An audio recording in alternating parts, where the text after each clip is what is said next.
59 arresti, 900 denunce, 8.500 pattuglie in ambito ferroviario, oltre 39.000 persone identificate. Sono alcuni dei numeri degli ultimi 3 anni di attività della Polfer, resi noti dal comandante della sezione di Mestre Giorgio Sanna, che tra qualche giorno andrà in pensione e ha visto un miglioramento in zona.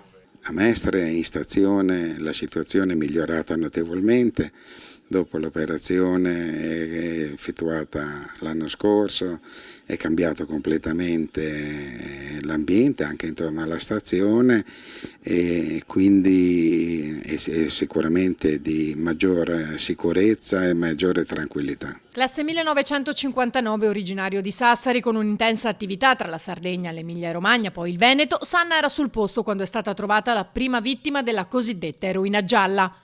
Abbiamo trovato purtroppo questa ragazza che già conoscevamo, logicamente per l'attività che svolgiamo, che non si è più svegliata. Poi c'è stata altre disgrazie di questo tipo, poi le attività si sono comunque andate a buon fine perché con la squadra mobile abbiamo collaborato affinché si potesse cercare di emarginare il più possibile questo fenomeno.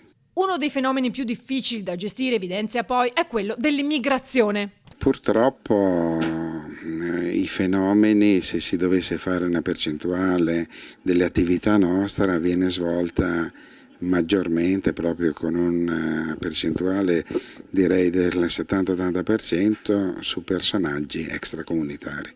Sicuramente a monte bisognava pensare di adottare misure di tipo diverso per avere un maggiore controllo su tutto il territorio e quindi cerchiamo di porre maggiore attenzione all'attività che svolgiamo, ma il fenomeno maggiore qua è quello legato al mondo dello stupefacente e purtroppo ahimè anche a qualche borseggiatore.